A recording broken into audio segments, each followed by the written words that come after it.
Si Scupper Gaba na nga ba o ang kaliwang kamay ng Pirate King na si Roger ang karakter na nasa silhouette sa final panel ng chapter 1124 na nag-aantay kay Luffy at sa mga giant na makarating sa Elbaf? O kung hindi naman, maaring ito ba ang tinutukoy nilang The Man Marked with Flames? Welcome to Anime Updates PH at sa video na ito ay tatalakayin natin ang One Piece chapter 1124 full chapter review. Pero napansin ko sa channel analytics na karamihan sa inyong mga nanonood ay hindi pa nakasubscribe. Kaya ano pang hinihintay nyo? I-ring nyo na ang bell button at mag-subscribe na kayo para na rin automatic tuwing magkakaroon tayo ng bagong video, bagong updates sa latest chapter ng One Piece ay ma-notify kayo agad. And with all that being said, let's now proceed sa full chapter review. Mate, Gyawan, ready. First scenes sa chapter ay nasa floating ship tayo nitong si Big News Morgans at dito ay nagkakaroon ng pagtatalo sa gitna nilang dalawa ni Vivi. Dahil binabalak nitong si Morgan na mas lalo pang gawing exaggerated para mas lalong maging desperate ang lahat ng mga tao at ikalat ng mas malawak pa ang kanyang news, ang kanyang mga balita through the method of newspapers na magbibigay sa kanya ng mas maraming sales, na sinagot naman itong si Vivi na kahit daw itong si Vegapunk ay nagpakita pa rin ng optimism. Mas lalo namang ipinakita nitong si Morgans na wala talaga siyang pakialam dahil wala siyang pake kahit lumubog pa ang buong mundo sa tubig dahil lumulutang naman daw sila sa ere. Kaya naman it will more likely be an advantage pa nga para sa kanila. Dito naman ay pinipigilan nitong si Wapol si Vivi dahil alam ni Wapol na kapag nagalit sa kanila si Morgans ay pwedeng i-leak sila nito at matagpuan na sila ng world government. Ang mga binabalak na gawing headlines nitong si Morgan ay ang Emperor Blackbeard versus Trafalgar Law, Emperor Shanks versus Eustace Captain Kidd, at Emperor Monkey D. Luffy na pumatay ruthlessly kay Vegapunk. Na dahilan naman kung bakit mas lalo pa siyang kinontra nitong si Vivi. Nagkaroon naman ng switch ng scenes pabalik sa Egghead Island na kung saan ay makikita natin si Sentomaru na dahan-dahan at unti-unti nang tumatakas mula sa island na yon at umiiyak dahil nga sa pagkamatay ni Vegapunk. Nakareceive din ng calls ang mga marine na nasa Egghead na isang tawag pala mula kay Akainu. Nang dahil na nga sa haki release na nagawa nitong si Emmet gamit ang haki na isinil sa kanya ni Joy Boy ay nagawang mapatulog nitong si Emmet ang lahat ng mga marines sa loob ng Egghead Island. Ang natitirang nagising lamang na unang-una sa lahat ay itong si Admiral Kizaru. Na dahilan naman kung bakit nagtaka si Akainu kung bakit itong si Borsalino ang sumagot sa kanya instead ng ibang mga pirates. Na sinagot naman ni Borsalino na siya pa lang ang nagigising at lahat ng kanilang mga kasamahan ay bumubula ang bibig. Ipinalo pa ni Kizaru na right away pagkatapos magising ng mga marines ay ipapag-report agad niya ang mga ito sa kanya. Na dahilan naman kung bakit nagalit itong si Akainu habang sinasabing baka nagsaslack off na naman daw itong si Borsalino or itong si Admiral Kizaru na hindi nagseseryoso. Kaya naman tinanong siya ngayon ni Admiral Kizaru kung naranasan na daw ba niyang pumatay ng kanyang best friend. Habang malungkot na malungkot itong si Kizaru ay nagkaroon ng flashback sa mga pinagdaanan at pinagsamahan niya kasama si Dr. Vegapunk.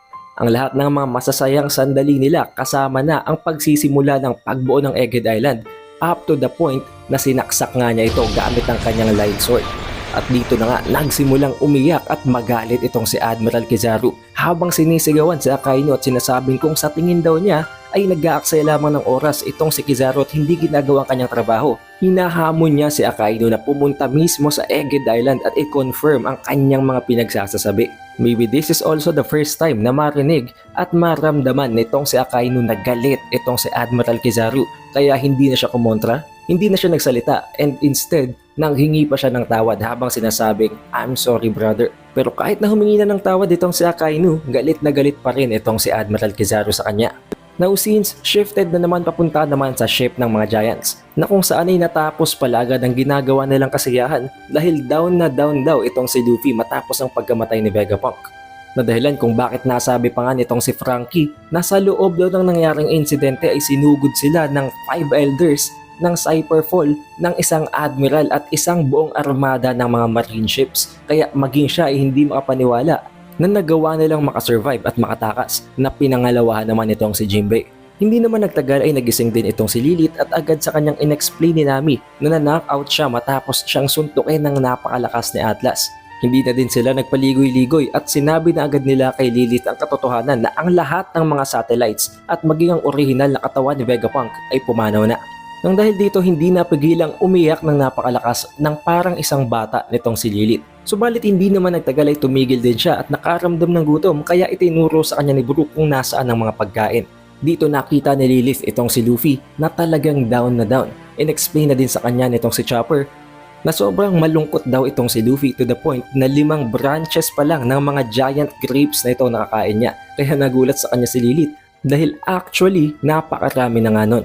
Pero dito din ay na-explain itong si Lilith na wag silang mag-alala, wag silang malungkot dahil hindi sila nag-fail sa kanilang misyon na iligtas si Vegapunk dahil buhay pa silang lahat. Although I know na hindi ito literal meaning na buhay pa sila, pero I think sinasabi ni Lilith na buhay pa sila dahil buhay pa rin siya at isa naman siya sa mga satellite. And most probably, na-regain niya ang lahat ng mga memories mula sa mga satellite na yun maging kay Stella. And surely it has something to do with bank records na hindi na masyadong in-explain pa dito nitong si Lilith. Nang dahil dito nagulat ang lahat ng mga Straw Hat at hindi na sila nagmukmuk pa. Ipinagpatuloy na nila right away ang kasiyahan habang papunta sila ng Elbaf. And also there is this very wholesome moment na kung saan ay niyayakap nitong si Nico Robin si Chopper habang na-excite siya na makita muli si Saul. Habang tinatanong naman ng mga Giants kung Luffy has whatever it takes daw to be a Pirate King. Na sinagot naman ni Luffy na mismong si Vegapunk na nga ang nagsabi na kung sino ang makakahanap ng One Piece, sila ding magkakaroon ng abilidad na i-shake ang buong mundo. At sinabi din niya na right in the very first place, yun din ang kanyang goal.